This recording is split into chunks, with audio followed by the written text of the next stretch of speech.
Aujourd'hui, je suis avec Stéphanie Genevois, qui va nous parler de son histoire, qui va nous parler de ses projets, de ses rêves, qui, je l'espère, va vous inspirer à être libre et capable de vivre les vôtres.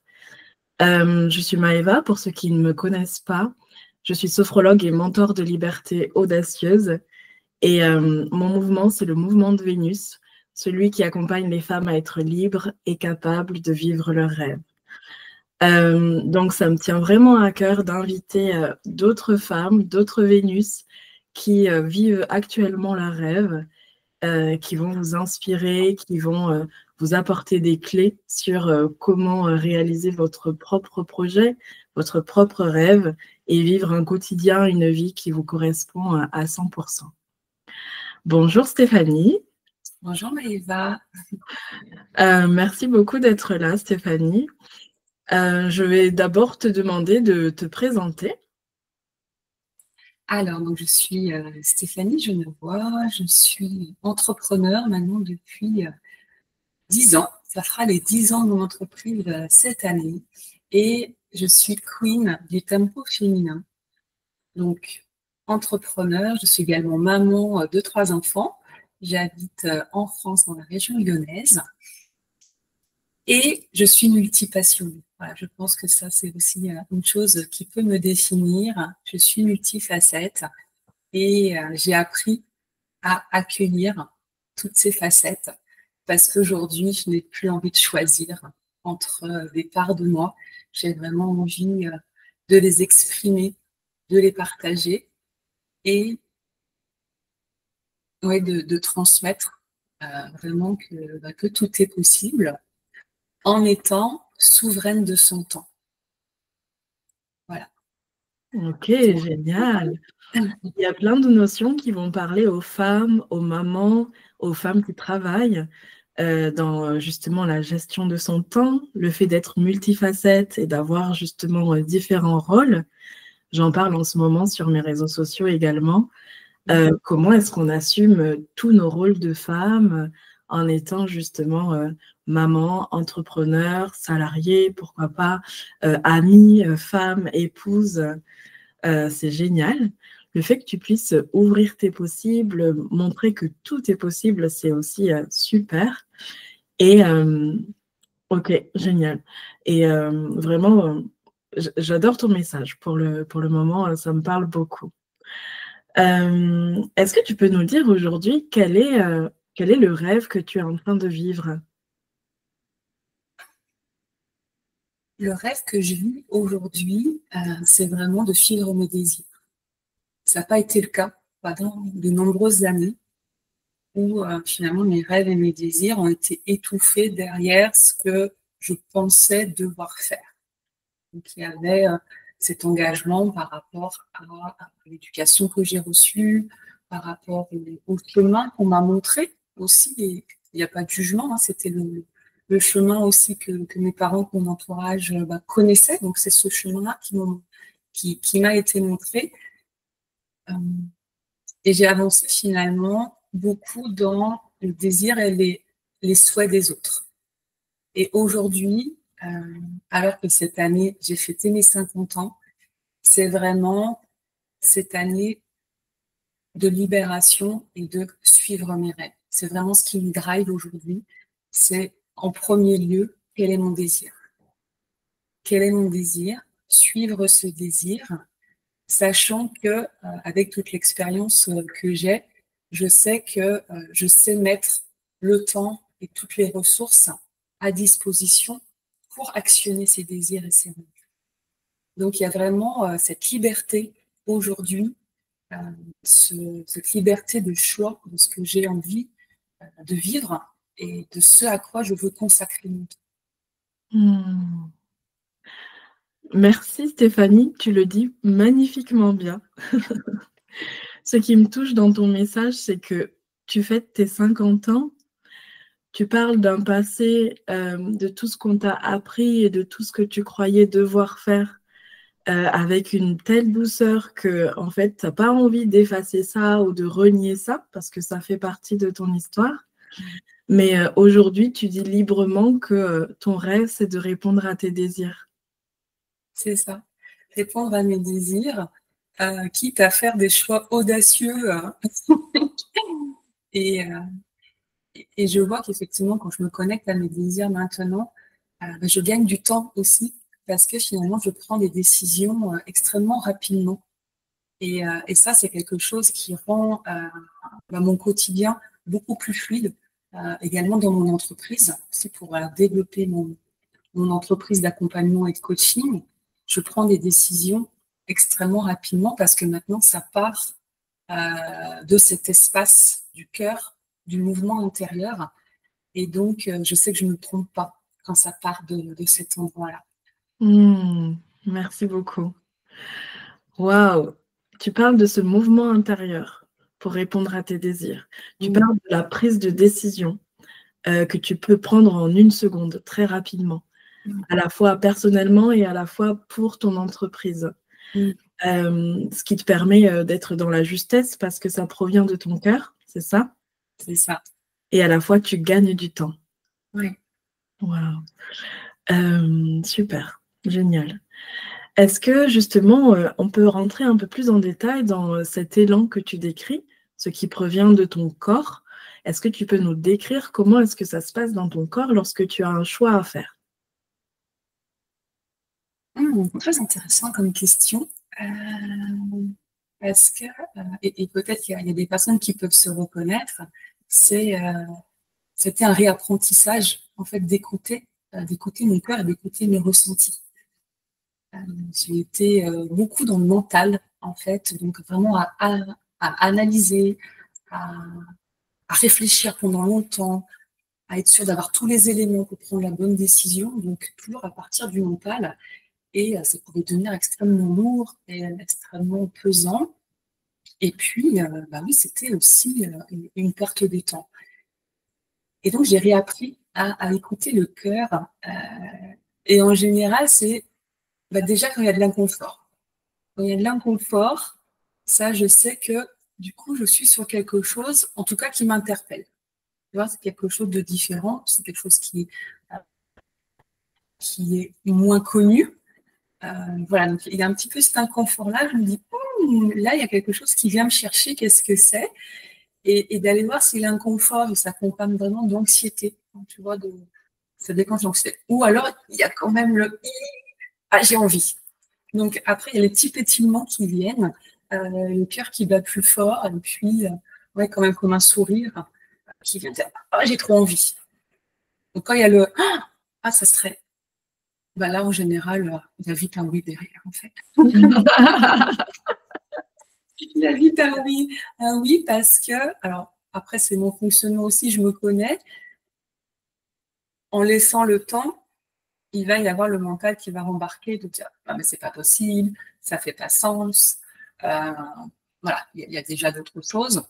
Et ça, je prends en compte, hein, je ne dis pas, voilà, c'est vraiment l'alliance des deux. Mais déjà, il y a un point positif, on va dire, voilà, quand je ressens ces pétillements comme une sorte d'excitation et de peur à la fois. Ok. Donc, il y a un fait, un choix, une décision à prendre. Par le passé, il y a le mental qui prendrait le dessus, qui aurait pu prendre le dessus. Actuellement, j'entends que tu as appris à accueillir ton mental et à l'observer un peu en ayant pris du recul, justement. Ressentir, donc apprendre à t'écouter, ressentir dans ton corps si il y a quelque chose d'inconfortable. Maintenant, tu sais que c'est un signe qu'il y a quelque chose à aller explorer. Et puis, du coup, cet inconfort, s'il se transforme en pétillement que tu décris, ça veut dire qu'il faut y aller. Et donc, ça se transforme en oui. C'est ça. Ok, génial. Alors, ça se transforme en oui à partir du moment où ça s'inscrit dans, on va dire, mes projets à moyen et long terme. D'accord. Donc, tu t'éparpilles pas, tu restes quand même focalisé sur ce que tu avais. Voilà, j'ai un cap qui est clair sur mon année, les prochaines années. Et le oui va venir d'autant plus facilement si voilà, ce projet, cette envie, ce désir s'inscrit là-dedans. Et à l'inverse, le non va venir aussi facilement par rapport à un désir, quelque chose qui m'excite, mais qui, pour l'instant, ne s'inscrit pas dans mes priorités. Ok, d'accord. Donc là, c'est plus facile aussi de dire non. Alors, ça peut être un non fermé, mais ça peut être un non pas maintenant. Plus Moi, tard. c'est par rapport à cette relation au temps, Mm. c'est de pouvoir toujours gagner du temps parce que le non, il vient facilement. Parce que oui, il y a le désir, mais je ne vais pas m'éparpiller parce que j'ai un cap. Ok. C'est ce qui fait qu'il y a l'élan intérieur qui est dans la structure, en fait. C'est ça, hein? Exactement. Mm. Exactement. Mm. Et c'est vrai que je n'ai pas développé tout à l'heure le tempo féminin. Ce mouvement du tempo féminin que je prône, c'est vraiment cette alliance de nos énergies masculines, la structure, la planification, le passage à l'action, avec notre énergie féminine qui nourrit justement le rêve, le désir, euh, cette connexion à ce mouvement intérieur, à cette intuition, qui fait que quand ça part de là et qu'on va activer cette énergie masculine, bah, les actions, elles vont partir du bon endroit et elles seront juste alignées. Et là, on va pouvoir mettre de la stratégie pour amplifier l'impact. Mm. Ouais, ça me parle énormément. Justement, si on parle un peu plus de ce temps, Mm. tu sais, j'ai rencontré beaucoup de femmes qui étaient frustrées de ne pas avoir le temps, qui n'arrivaient pas justement à répartir leur temps en fait, dans toutes les sphères de leur vie, hein, que ce soit professionnelle ou familiale. Et en fait, il y a quand même ce sentiment qui est assez commun de devoir toujours courir après le temps, de ne pas maîtriser son temps comme s'il nous filait entre les doigts.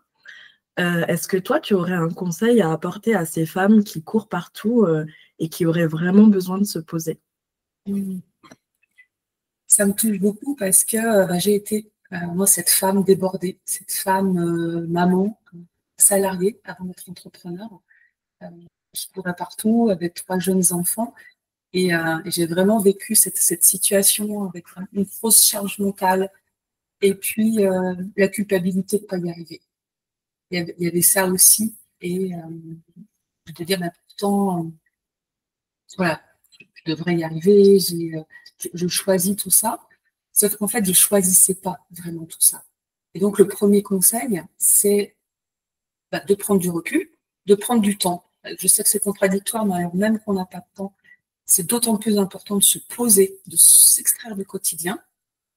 10 minutes par jour, 1 heure, vraiment de se bloquer ce temps et d'aller interroger tout ce qu'on pense devoir faire, tout ce qu'on met à l'agenda. Est-ce que c'est vraiment quelque chose qu'on désire? Et faire cette clarté pour pouvoir trier. Parce que la plupart du temps, quand on n'a pas de temps, c'est qu'il y a trop de choses dans l'agenda.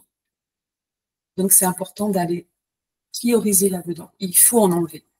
Il faut en enlever et en connectant vraiment à soi et à son cœur, en toute transparence, voir qu'il y a énormément de choses finalement qu'on fait pour l'extérieur. Et que soit avec soi, c'est pas vraiment important pour nous en fait. Et donc ça, on peut les laguer. On peut les laguer, on peut trier. Et un équilibre, un agenda équilibré qui permet à la fois d'être efficace, sereine et de profiter de sa vie, c'est un agenda dans lequel on a priorisé. Donc ça, c'est vraiment une des premières étapes à faire avant même d'aller chercher les outils, les stratégies qui permettent de faire l'action plus efficacement. Donc, il y a vraiment 2 niveaux.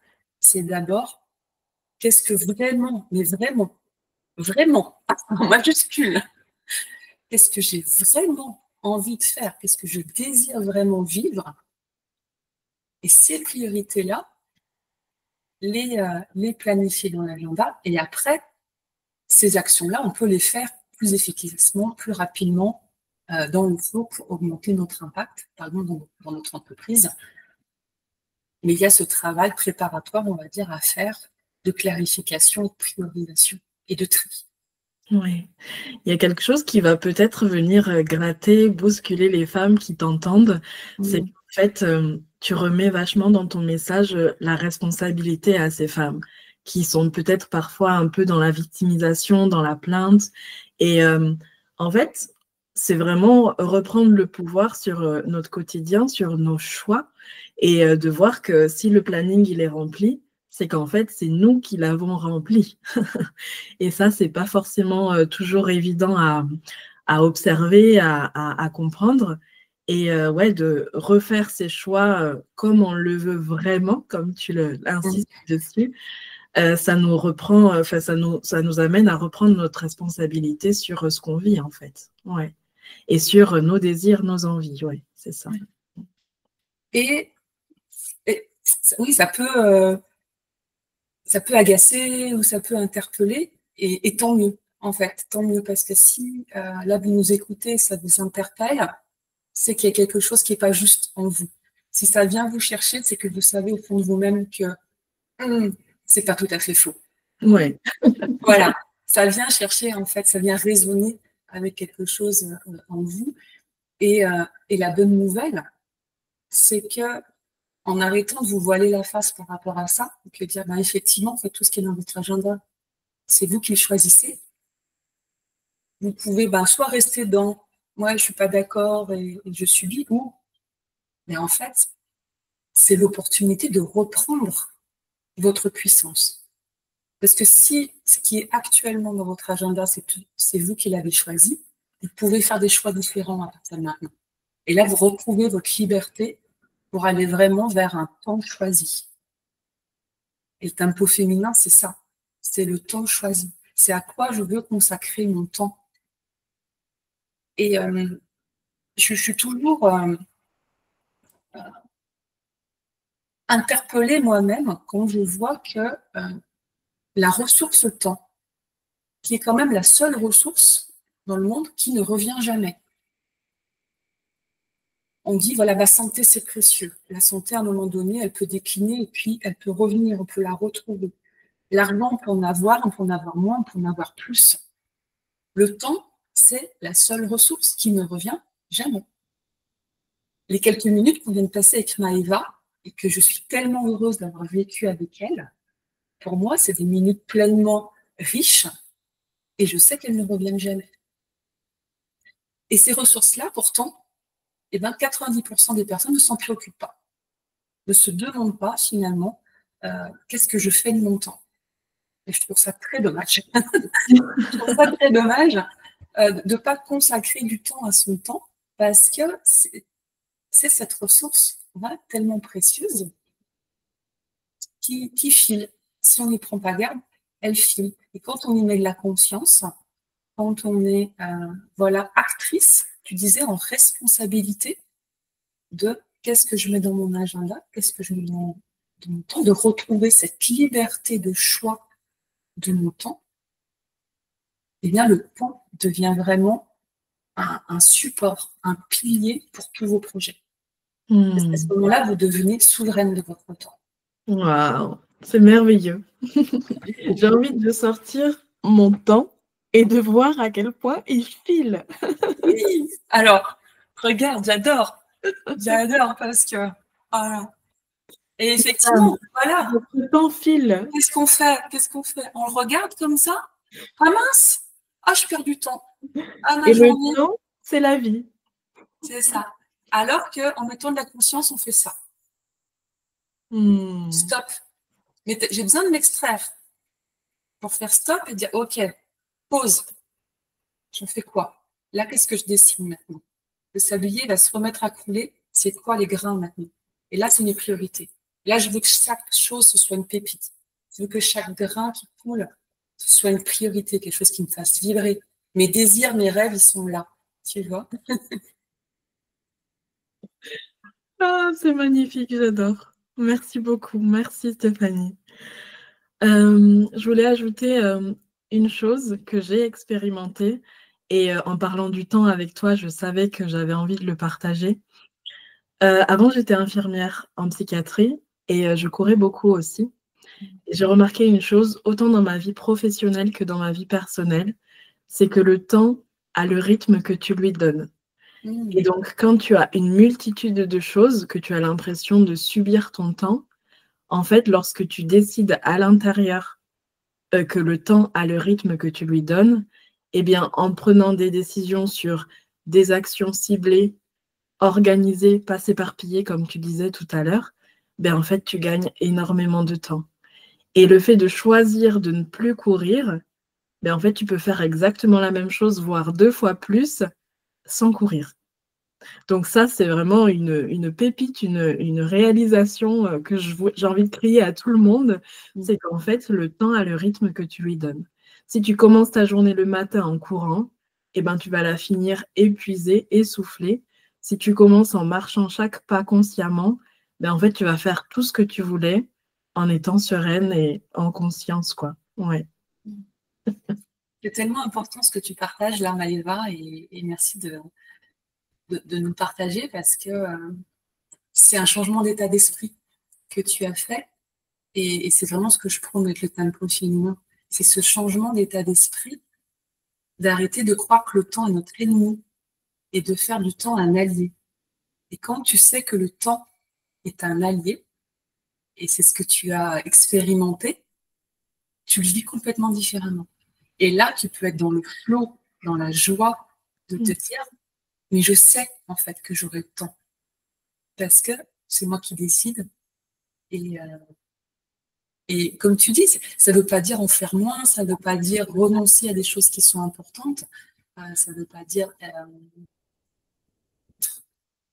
supprimer certaines choses si c'est nécessaire de les faire, mais c'est les faire dans un autre état d'esprit, dans un flow. Et on ne vit pas toutes les choses, c'est pas pesant. C'est ça. Merci. Il y a plein de conseils dans cette interview. Je pense que ça va vraiment servir à beaucoup de personnes. Donc, on a parlé des obstacles, principalement du temps, qui parfois, on a l'impression, nous empêche de répondre à nos désirs, mais en fait, ce qu'on a partagé ici va être utile. Est-ce que tu aurais un autre conseil, quelque chose d'autre qui te vient là pour les femmes qui ont besoin, qui ont envie de répondre à leurs désirs, à réaliser des rêves? Qu'est-ce que tu leur conseillerais?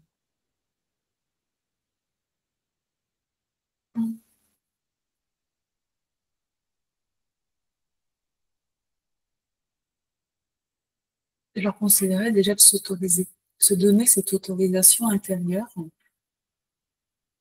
et d'être consciente que leurs rêves sont tout aussi importants que ceux peut-être de leur entourage, de leur famille, et que leurs rêves sont légitimes, même si elles ont l'impression que mais je peux pas demander ça, c'est trop, ça se fait pas.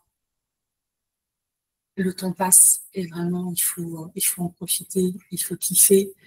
C'est vraiment on peut pas se tromper quand on suit ses désirs, on peut pas se tromper. Donc vraiment donnez-vous cette autorisation. Ça peut commencer par des petites choses aussi. Hein, quand on dit désir ou rêve, c'est pas forcément le grand projet de la vie. C'est tous ces petits désirs et ces petits plaisirs du quotidien. Aussi, moi, je suis une grande émerveilleuse ou émerveillante, je sais plus comment on dit. En tout cas, je suis quelqu'un, j'ai toujours été émerveillée par la beauté du soleil, d'un papillon qui passe, la nature, un câlin avec un de mes enfants. Voilà, tous ces petits plaisirs du quotidien, c'est des désirs qu'on s'accorde aussi. Donc, il n'y a pas de grands ou de petits désirs, il n'y a pas de notion de performance là-dedans aussi, c'est important, ça de sortir de la notion de performance. C'est vraiment se dire, ou de se réapproprier peut-être aussi, tout simplement, ce ressenti d'envie dont tu parlais tout à l'heure aussi. Et peut-être que si ça fait longtemps qu'on n'a pas été connecté à ça, c'est un petit murmure. Donc, petit à petit, se reconnecter à ce petit murmure. Ah, j'ai envie, là, peut-être juste j'ai envie de boire j'ai envie de boire un peu d'eau, en fait. Ben voilà. Ouais, c'est ça. Et ça se fait pas, je suis en interview avec Maëva. Mais ouais, mais là, j'ai envie de boire un petit peu d'eau. Et puis là, que j'ai envie des petites choses. Et puis après, voilà, ça ouvre en fait. Tout est possible. Et plus on fait, on va se dire ces petits oui aussi, plus rapidement les grands oui vont venir. Tu vois, c'est Ouais. cette fluidité, ce gain de temps aussi dont je te parlais tout à l'heure, c'est ça aussi. C'est d'aller connecter à ça. C'est ça, exactement. Ça me rappelle, il y a quelques semaines, j'ai fait une publication en disant réaliser ses rêves, ça commence par une envie de pisser. Mais vraiment pour que ça parle à tout le monde, parce que vraiment, quand tu as envie d'aller aux toilettes, ben, tu y vas. Et c'est là que en fait, tu t'autorises. Et après, le processus est le même pour les petits et comme les grands rêves, quoi. C'est ça, c'est ça. C'est se dire oui. Là, ton corps te dit quelque chose, dis-lui oui. Donc, vas-y. Ouais. Ok, génial. Et ok, merci beaucoup pour ça. Est-ce que pour terminer, tu aimerais bien nous parler de ton prochain rêve, s'il y en a d'autres, ou bien dans la continuité du mouvement dans lequel tu es? Ouais, déjà ça. Mon prochain rêve, alors ça serait dans le domaine professionnel. Du coup, donc, dans mon entreprise où j'accompagne les entrepreneurs justement qui peuvent se sentir débordés, dépassés, à gagner du temps dans leur entreprise pour amplifier leur impact et leurs résultats. Là, le rêve, c'est de créer un événement en présentiel, en fait, pour fêter les 10 ans de mon entreprise. Tu vois, Génial. justement, j'ai ça qui est monté. J'avais fait un petit événement, voilà, il y a quelques années, en 2019, pareil, à l'occasion d'un anniversaire, et là, je me dis les 10 ans, voilà, réunir mes clientes, réunir des femmes inspirantes, prendre ce temps, tu vois, tu es en dehors. Voilà, là, c'est quelque chose qui commençait à monter, donc j'écoute, j'observe, je vois comment ils se déploient, ils prennent place. Pour l'instant, je le laisse grandir. Et il y a ton visage qui s'allume, là, il y a... Ouais. On sent que ça pétille. Génial. Merci beaucoup pour ça, Stéphanie. Et une dernière phrase pour résumer ta philosophie de vie. Qu'est-ce que tu choisirais pour nous parler de ta philosophie? Euh, Ma philosophie, c'est vraiment que le temps est au service de tes rêves, de tes projets et de ta vie. Et Merci. que, Au service de tes projets, de ta vie, de tes rêves. Ok. il y a une citation que j'aime beaucoup, c'est que il ne tient qu'à nous de décider quoi faire du temps qui nous est imparti. Amen. La messe est dite. Merci. Voilà. Donc, c'est le choix. Et le choix, c'est la liberté. Hmm. Merci beaucoup, Stéphanie. Comment on fait pour te retrouver, voir ce que tu proposes? Alors, vous pouvez me retrouver sur mon site stéphaniegenevoix.com, également sur les réseaux sociaux, Instagram, Facebook, Stéphanie Genevoix Pro. Et puis, j'ai également un podcast qui s'appelle Tempo Féminin, que vous retrouvez sur toutes les plateformes de podcast et également sur ma chaîne YouTube, Stéphanie Genevoix. Voilà, c'est très simple, c'est mon nom. Merci énormément, vraiment du fond du cœur d'avoir été là, Stéphanie. Quand on t'entend déjà dans ton tempo, dans ton ton, ton timbre de voix, on a envie de ralentir, on a envie de prendre des décisions vraiment qui viennent du cœur, qui viennent de nos envies. Donc, le message est passé, j'en suis certaine. Et on te souhaite le meilleur pour la suite, pour tes 10 ans d'entreprise et le reste. Et c'est ça, et la suite. Merci Ouais, beaucoup, Maëva, pour merci. cet échange et cet espace dans lequel j'ai pu partager mon message. Merci beaucoup. Avec plaisir.